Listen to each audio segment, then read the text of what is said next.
এই হাদিসটা আমি বলি, বলার পর গল্পের মতো আপনারা মুখস্থ রাখবেন। তো সহিহ বুখারীর 4340 নম্বর হাদিস, 4340 নম্বর হাদিস। কোন কিতাব? বুখারী। বলেন কোন কিতাব? 4340 নম্বর হাদিস। বুখারীর কত নম্বর হাদিস? এই হাদিসটা আমি বলি, বলার পর গল্পের মতো আপনারা মুখস্থ রাখবেন। عن علي بن أبي طالب رضي الله تعالى عنه بعث النبي صلى الله عليه وسلم سرية واستعمل عليهم رجلا من الأنصار। নবীজি একটা সেনাবাহিনীকে যুদ্ধে পাঠাইলেন। সেনাবাহিনীর একজন সেনাপতি নিযুক্ত করে দিলেন, আমির নিযুক্ত করলেন।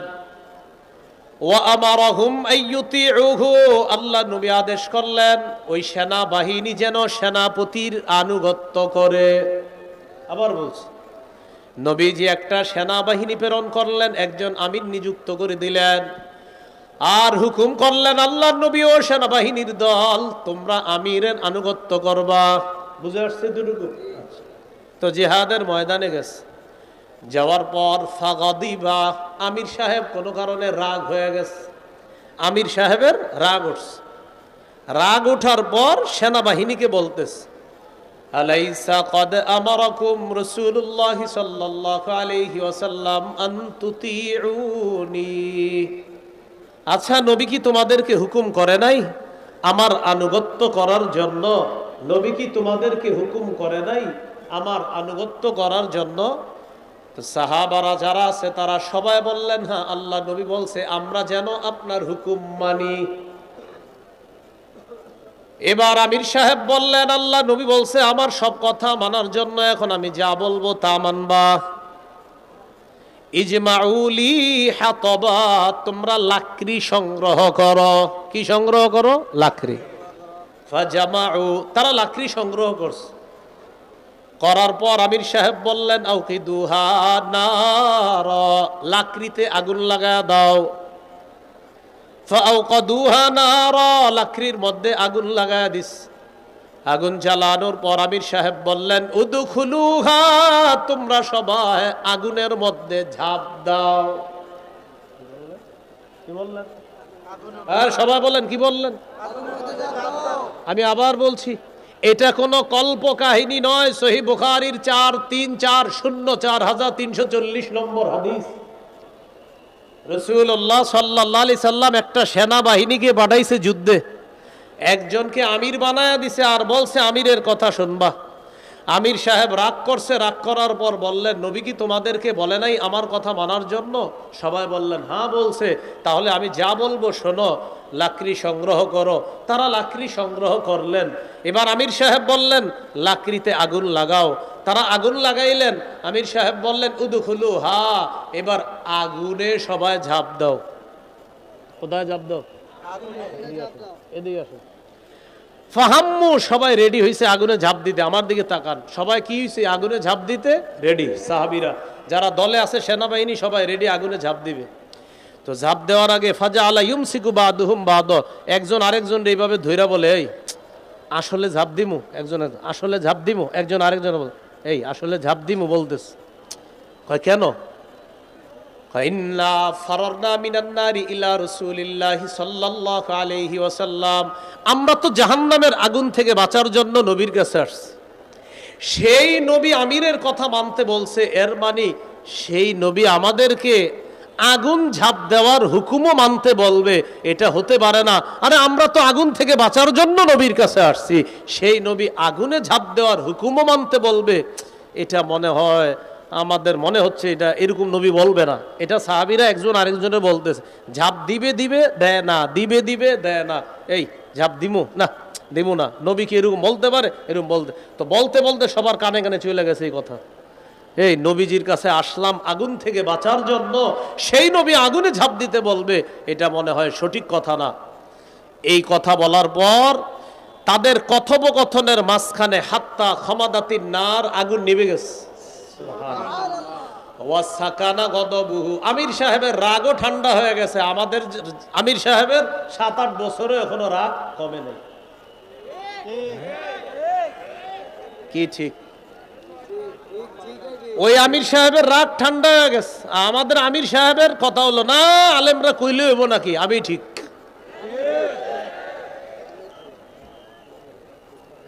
মানে যে কোনো আমির আর কি, যে কোনো আমির। এখন মনে করেন এত বছরও রাগ কমে না। আমি নিশ্চিত রাগের কারণে নিজের ভুল স্বীকার করে না। আমি কি, আমি আমি আমি তো সেরা, আবার আমি কি, এরকম। আমির সাহেবের রাগ কমে গেছে। রাগ কমার পর আগুনও নিভে গেছে। ফাবালাগান নবিয়্যা সাল্লাল্লাহু আলাইহি সাল্লাম, ঘটনাটা নবীর কাছে গেছে। ইয়া রাসূলুল্লাহ, এরকম এরকম ঘটনা ঘটছে। আমির সাহেব বলছিল আগুনে ঝাঁপ দিতে। নবীজি বললেন, সর্বনাশ, ঝাঁপ না দিয়ে ভালো করেছ। লাউ দাখালুহা, যদি তারা আমিরের কথা শুই না আগুনে ঝাঁপ দিত, মা খারাজু মিনহা, তারা কিয়ামত পর্যন্ত এই আগুন থেকে বের হতে পারত না। প্রিয় ভাইয়ারা, এই হাদিসটা গল্পের মতো মনে থাকবেন ইনশাআল্লাহ। একদল সেনাবাহিনী নবী যুদ্ধে পাঠিয়েছেন, একজনকে আমির বানিয়ে দিয়েছেন। নবী হুকুম করলেন আমিরের সব কথা মানবা। আমির সাহেবের রাগ উঠছে। রাগ উঠার পর সেনাবাহিনীকে বলল, ও সাহাবীরা, নবী বলছে না আমার আনুগত্য করতে? তারা বলল হ্যাঁ বলছে। তাহলে তোমরা লাকড়ি সংগ্রহ করো। করলেন। আগুন জ্বালাও। জ্বালাইলেন। আমির সাহেব বললেন আগুনে ঝাঁপ দাও। সাহাবারা পরস্পর বরাবলি করতেছে। আগুন থেকে বাঁচার জন্য নবীর কাছে আসলাম, সেই নবী আগুনে ঝাঁপ দিতে বলবে, এটা বিশ্বাস হচ্ছে না। বলতে বলতে আগুন নিভে গেছে। আমির সাহেবের রাগও ঠান্ডা হয়ে গেছে।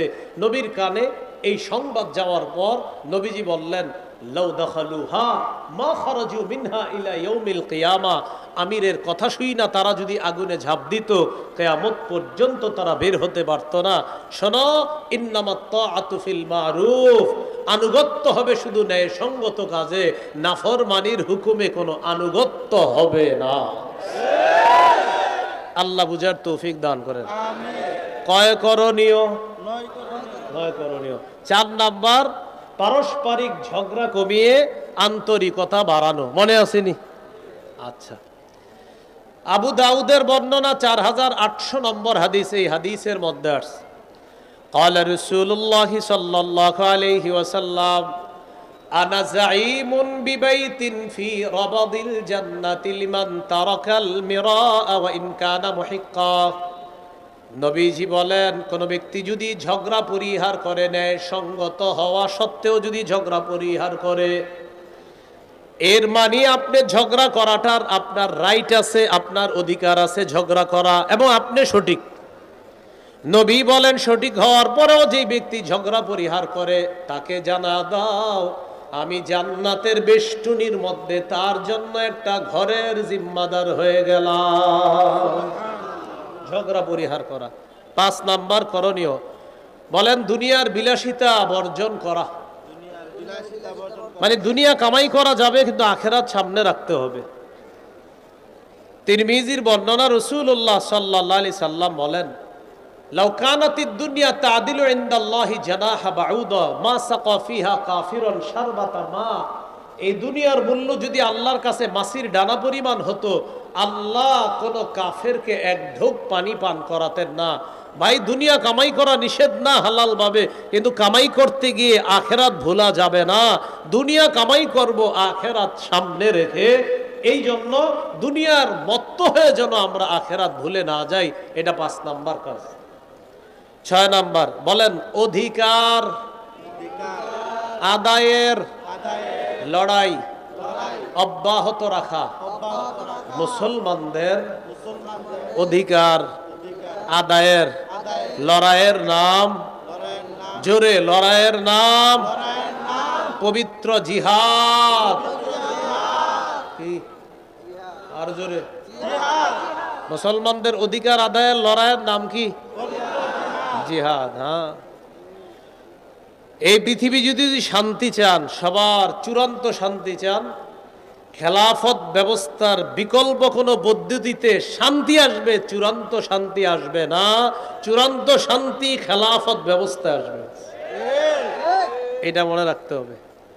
এই জন্য জিহাদ এটা হলো মুসলমানদের অধিকার আদায়ের লড়াইয়ের নাম হলো জিহাদ। এই জিহাদের বিষয়টা মানুষকে সঠিকভাবে বুঝাইতে হবে। রাসূলুল্লাহ সাল্লাল্লাহু আলাইহি সাল্লাম বলেন, আলাইকুম বিল জিহাদি ফি সাবিলিল্লাহ ফাইন্নাহু বাবুম মিন আবওয়াবিল জান্নাহ। তোমরা জিহাদ আবশ্যক করে নাও, জিহাদ হলো জান্নাতের একটা দরজা। নবীজি বললেন, আল জিহাদু মাজিন ইলা ইয়াউমিল কিয়ামা, জিহাদ কিয়ামত পর্যন্ত চালু থাকবে, জারি থাকবে। জিহাদের জন্য সবাই রাজি আছেন ইনশাআল্লাহ? ইনশাআল্লাহ। সত্যিকার অর্থে আল্লাহ ইনশাআল্লাহ বলার তৌফিক দান করেন, আমিন। আচ্ছা, এ হলো 6 নাম্বার। 7 নাম্বার গুরুত্বপূর্ণ কথা, যোগ্য আদর্শবান শাসক রাষ্ট্র ক্ষমতায় বসাতে হবে।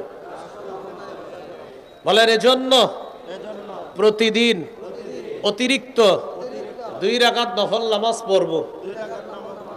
করার পর প্রথম দোয়া করব, আল্লাহ কিয়ামতের আগে বাংলাদেশে আর কোনো নারী প্রধান চাই না।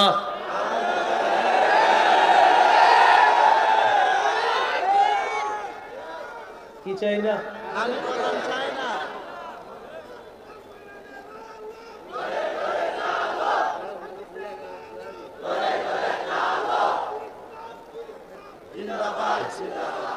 একটু বুঝেন কেন, সবাই বলেন কেন, বাংলাটা বলেন। কি চাই না? নারী প্রধান চাই না। তাহলে প্রশ্ন হলো কেন?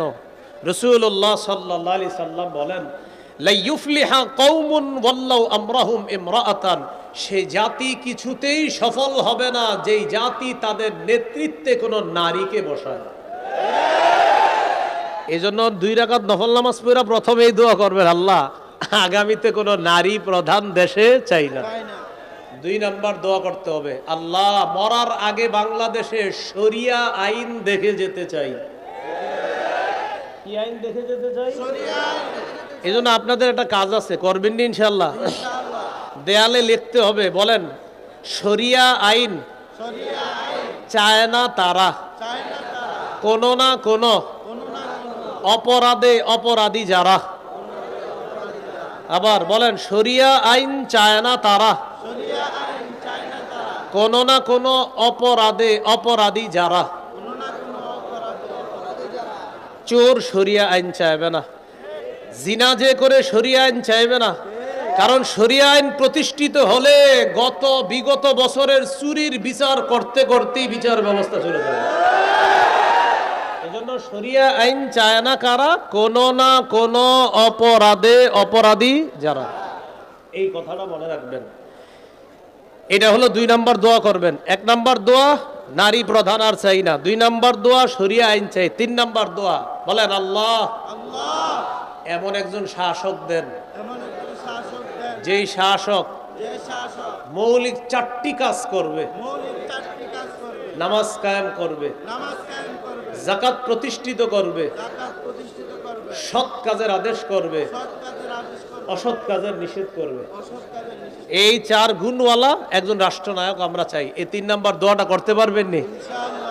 সূরা হজের 41 নম্বর আয়াতে আল্লাহ বলেন, আল্লাযীনা ইম্মাক্কান্নাহুম ফিল আরদি আকামুস সালাহ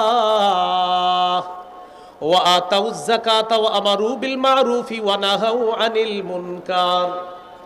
আল্লাহ তাআলা বলেন, যাদেরকে আমি রাষ্ট্র ক্ষমতায় বসাই তাদের মৌলিক কাজ হলো 4টা। 1 নাম্বার নামাজ কায়েম করা, 2 নাম্বার যাকাত প্রতিষ্ঠিত করা। কি প্রতিষ্ঠিত করা? যাকাত প্রতিষ্ঠিত করা। আমাদের বাংলাদেশ এখনো সুদভিত্তিক রাষ্ট্র। এদেশে স্লোগান দেওয়া হচ্ছে দারিদ্র বিমোচনে সুদ। আমরা স্লোগান দিব দারিদ্র বিমোচনে সুদ নয়, যাকাত। বলেন আমার সাথে, সুদে ফকির আরো ফকির হয়, যাকাতে ফকির ধনী হয়। বলেন তো, সুদে ফকির, যাকাতে ফকির। এজন্য 2 নাম্বার যাকাত ভিত্তিক রাষ্ট্র ব্যবস্থা এটা হতে হবে। সুদ ভিত্তিক রাষ্ট্র ব্যবস্থার পরিবর্তে যাকাত ভিত্তিক রাষ্ট্র ব্যবস্থা যখন হবে, 1 বছর পরে সুদ বলবে, প্রিয় যাকাত তুমি ভালো থেকো, আমি বিদায় নিই। এই জন্য শরিয়া ভিত্তিক রাষ্ট্র যদি চলে, ইনশাল্লাহ দুনিয়ার কারো কাছে আমরা আর মাথা নত করা লাগবে না, যার বড় প্রমাণ আফগানিস্তান। বলেন কারা? 3 বছর আগে এদেরকে কেউ গণে নাই, এখন আফগানিস্তান বলে গোনার টাইম নাই। আল্লাহ বুঝার তৌফিক দান করেন। কলিজাটা ছিঁড়া মনে চাই বুঝাই আরো কিছু, কোনো কারণে আসে না। আল্লাহ বুঝার তৌফিক দান করেন। এই হলো আপনার 7 নাম্বার। এমন একজন যোগ্য শাসক বসাতে হবে, আকামুস সালাহ, নামাজ কায়েম করা, আতাউজ যাকাত, যাকাত প্রতিষ্ঠিত করা, আমারু বিল মারুফ, নেক কাজের আদেশ করবে, ওয়ানাহাউ আনিল মুনকার, অসৎ কাজে নিষেধ করবে। 8 নাম্বার করণীয়, শুরা ব্যবস্থার গুরুত্ব অনুধাবন করা। মসজিদের খতিব সাহেব যারা আছি এলাকার, আমরা শুরা ব্যবস্থার গুরুত্ব কি, কি পরিমাণ প্রয়োজনীয়তা, এটা জাতিকে বোঝাতে হবে। এটা হলো শুরা ব্যবস্থা। এই কথাগুলা এই সাধারণ মুসলমানরা বুঝতে হবে। আলেমরা এগুলা বুঝে, কিন্তু সাধারণ জনগণ শুরা ব্যবস্থার কি লাভ, কি ফায়দা, কি উপকার, এটা বুঝতে হবে, এটা অনুধাবন করতে হবে। সর্বশেষ করণীয়, বলেন শত্রুকে শত্রু মনে করতে হবে, বন্ধু মনে করার কোনো সুযোগ নাই। বলেন আমরা বারবার ভুল করব না। বলেন এক শত্রু ছেড়ে আরেক শত্রু গ্রহণ করে বৃষ্টি থেকে বাঁচার জন্য ঝর্ণার নিচে দাঁড়াবো না। হ্যাঁ, এক শত্রু ছেড়ে আরেক শত্রু গ্রহণ করে বৃষ্টি থেকে বাঁচার জন্য ঝর্ণার নিচে দাঁড়াবো। কেউ ভাই আপনি ঝর্ণার নিচে দাঁড়াইছেন কেন? বৃষ্টি থেকে বাঁচার জন্য। ও আচ্ছা, আহা থাক, মাশাল্লাহ মাশাল্লাহ, নাকি? হ্যাঁ, ঝর্ণার নিচে কেন ভাই আপনি? ঝর্ণার নিচে হুজুর আর বললেন না, বাইরে বৃষ্টি, ওই জন্য ঝর্ণার নিচে। ও আচ্ছা আচ্ছা আচ্ছা। এক শত্রু ছেড়ে আরেক শত্রু গ্রহণ করা মানে বৃষ্টি থেকে বাঁচার জন্য ঝর্ণার নিচে দাঁড়ানোর মতো বোকামি করা। আর বোকামি করা যাবে না ভাই। আন্তরিকতা বাড়ায়া মুসলমানরা 90% মুসলমানের দেশে যে কোনো মূল্যে দেখেন কোনোভাবে ইসলামী হুকুমতটা কায়েম করা যদি যায়, ইনশাল্লাহ আমরাও আফগানিস্তান মতো মাথা উঁচু করে দাঁড়াতে পারবো। আল্লাহ আমাদেরকে বুঝার তৌফিক দান করেন। সুবহানাল্লাহি ওয়া বিহামদিহি।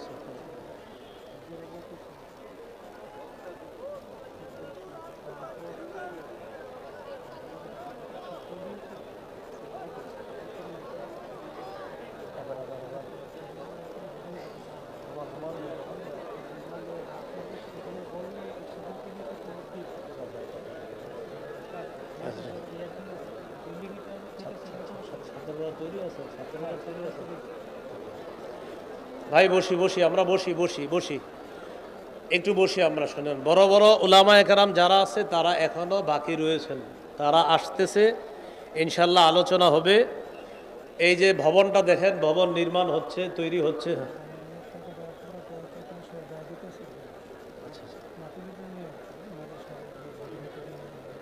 আচ্ছা, মাদ্রাসার জন্য, বোর্ডিংয়ের জন্য, আরও যেই সমস্ত কাজ আছে এগুলোর জন্য আমরা একটু সহযোগিতা করি। আমরা কেউ উঠবো না, যারা দিব তারা উঠবো না, যারা দিব না তারা উঠবো না।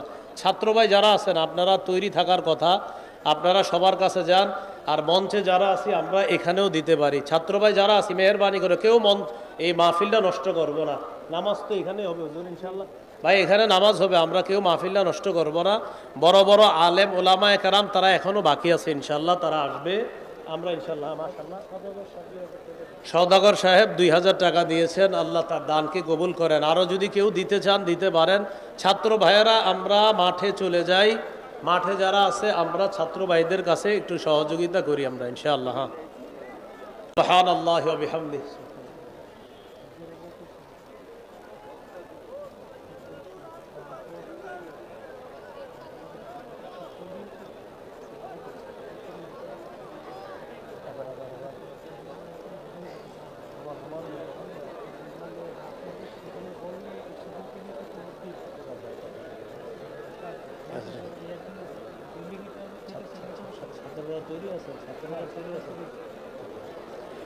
ভাই বসি বসি, আমরা বসি বসি বসি, একটু বসি আমরা। শোনেন, বড় বড় উলামায়ে কেরাম যারা আছে তারা এখনো বাকি রয়েছেন, তারা আসতেছে, ইনশাল্লাহ আলোচনা হবে। এই যে ভবনটা দেখেন, ভবন নির্মাণ হচ্ছে, তৈরি হচ্ছে।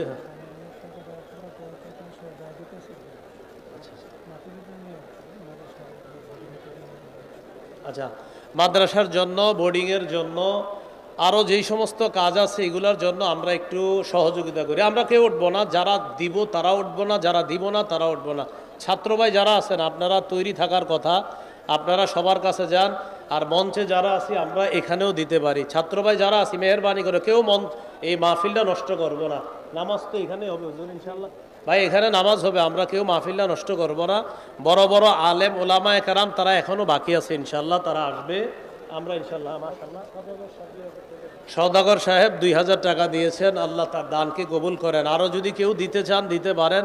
ছাত্র ভাইয়েরা আমরা মাঠে চলে যাই, মাঠে যারা আছে আমরা ছাত্র ভাইদের কাছে একটু সহযোগিতা করি আমরা ইনশাআল্লাহ। হ্যাঁ।